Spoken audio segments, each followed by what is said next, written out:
بسم اللہ الرحمن الرحیم۔ السلام علیکم ورحمۃ اللہ وبرکاتہ۔ صحیح بخاری حدیث نمبر 21۔ آپ صلی اللہ علیہ وآلہ وسلم نے فرمایا، جس شخص میں یہ 3 باتیں ہوں گی وہ ایمان کا مزہ پا لے گا۔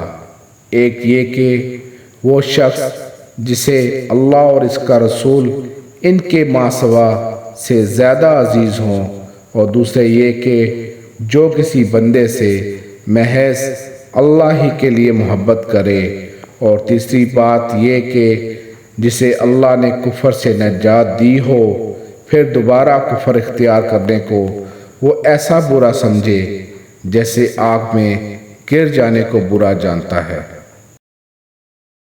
صحیح بخاری حدیث نمبر 22۔ آپ صلی اللہ علیہ وآلہ وسلم نے فرمایا، جب جنتی جنت میں اور دوزخی دوزخ میں داخل ہو جائیں گے، اللہ پاک فرمائے گا، جس کے دل میں رائی کے دانے کے برابر بھی ایمان ہو، اس کو بھی دوزخ سے نکال لو۔ تب ایسے لوگ دوزخ سے نکال لیے جائیں گے اور وہ جل کر کوئلے کی طرح سیاہ ہو چکے ہوں گے، پھر زندگی کی نہر میں یا بارش کے پانی میں ڈالے جائیں گے۔ یہاں راوی کو شک ہو گیا ہے کہ اوپر کے راوی نے کون سا لفظ استعمال کیا۔ اس وقت وہ دانے کی طرح اگ آئیں گے، جس طرح ندی کے کنارے دانے اگ آتے ہیں۔ کیا تم نے نہیں دیکھا کہ دانہ زردی مائل پیچ در پیچ نکلتا ہے؟ وہیب نے کہا کہ ہم میں سے عمرو نے حیا کی بجائے حیات اور خردل من ایمان کی بجائے خردل من خیر کا لفظ بیان کیا۔ صحیح بخاری حدیث نمبر 23۔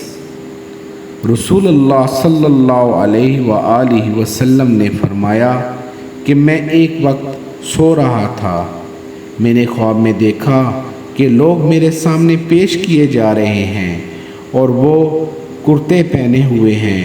کسی کا کرتا سینے تک ہے اور کسی کا اس سے نیچا ہے۔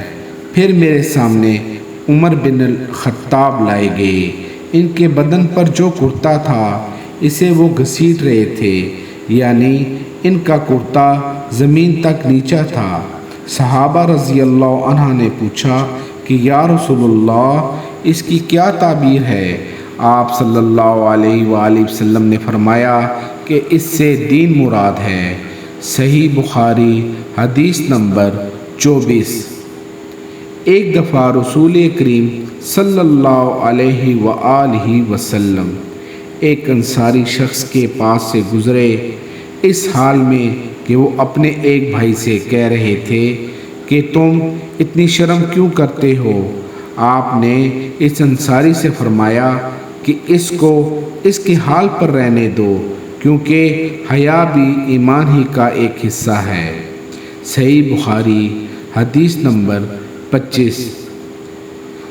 رسول اللہ صلی اللہ علیہ وآلہ وسلم نے فرمایا، مجھے اللہ کی طرف سے حکم دیا گیا ہے کہ لوگوں سے جنگ کروں اس وقت تک کہ وہ اس بات کا اقرار کر لیں کہ اللہ کے سوا کوئی معبود نہیں، اور یہ کہ محمد صلی اللہ علیہ وآلہ وسلم اللہ کے سچے رسول ہیں، اور نماز ادا کرنے لگیں اور زکوٰۃ ادا کریں۔ جس وقت وہ یہ کرنے لگیں تو مجھ سے اپنی جان و مال کو محفوظ کر لیں گے، سوائے اسلام کے حق کے۔ رہا ان کے دل کا حال تو ان کا حساب اللہ کے ذمہ ہے۔ صحیح بخاری حدیث نمبر 26۔ رسول اللہ صلی اللہ علیہ وآلہ وسلم سے دریافت کیا گیا کہ کون سا عمل سب سے افضل ہے؟ آپ نے فرمایا، اللہ اور اس کے رسول پر ایمان لانا۔ کہا گیا، اس کے بعد کون سا؟ آپ نے فرمایا کہ اللہ کی راہ میں جہاد کرنا۔ کہا گیا، پھر کیا ہے؟ آپ نے فرمایا حج ممبر ور۔ صحیح بخاری حدیث نمبر 27۔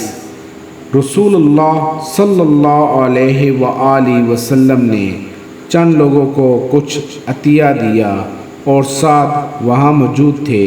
وہ کہتے ہیں کہ رسول اللہ صلی اللہ علیہ وآلہ وسلم نے ان میں سے ایک شخص کو کچھ نہ دیا، حالانکہ وہ ان میں مجھے سب سے زیادہ پسند تھا۔ میں نے کہا حضور آپ نے فلاں کو کچھ نہ دیا، حالانکہ میں اسے مومن گمان کرتا ہوں۔ آپ نے فرمایا مومن یا مسلمان؟ میں تھوڑی دیر چپ رہ کر پھر پہلی بات دہرانے لگا۔ حضور صلی اللہ علیہ وآلہ وسلم بھی دوبارہ وہی جواب دیا۔ پھر آپ صلی اللہ علیہ وآلہ وسلم نے فرمایا کہ اے سعد، باوجود یہ کہ ایک شخص مجھے زیادہ عزیز ہے، پھر بھی میں اسے نظر انداز کر کے کسی اور دوسرے کو اس خوف کی وجہ سے یہ مال دے دیتا ہوں کہ وہ اپنی کمزوری کی وجہ سے اسلام سے پھر جائے اور اللہ اسے آگ میں اوندھا ڈال دے۔ اس حدیث کو یونس، صالح، معمر اور زیری کے بھتیجے عبداللہ نے زیری سے روایت کیا۔ صحیح بخاری حدیث نمبر 28۔ ایک آدمی نے رسول اللہ صلی اللہ علیہ وآلہ وسلم سے پوچھا کون سا اسلام بہتر ہے؟ آپ صلی اللہ علیہ وآلہ وسلم نے فرمایا کہ تو کھانا کھلائے اور ہر شخص کو سلام کرے، خواہ اس کو تو جانتا ہو یا نہ جانتا ہو۔ صحیح بخاری حدیث نمبر 29۔ حضرت صلی اللہ علیہ وآلہ وسلم نے فرمایا مجھے دوزخ دکھلائی گئی تو اس میں زیادہ تر عورتیں تھیں جو کفر کرتی ہیں۔ کہا گیا حضور کیا وہ اللہ کے ساتھ کفر کرتی ہیں؟ آپ صلی اللہ علیہ وآلہ وسلم نے فرمایا کہ خاوند کی ناشکری کرتی ہیں اور احسان کی ناشکری کرتی ہیں۔ اگر تم عمر بھر ان میں سے کسی کے ساتھ احسان کرتے رہو، پھر تمہاری طرف سے کبھی کوئی ان کے خیال میں ناگواری کی بات ہو جائے تو فوراً کہہ اٹھیں گی کہ میں نے کبھی بھی تجھ سے کوئی بھلائی نہیں دیکھی۔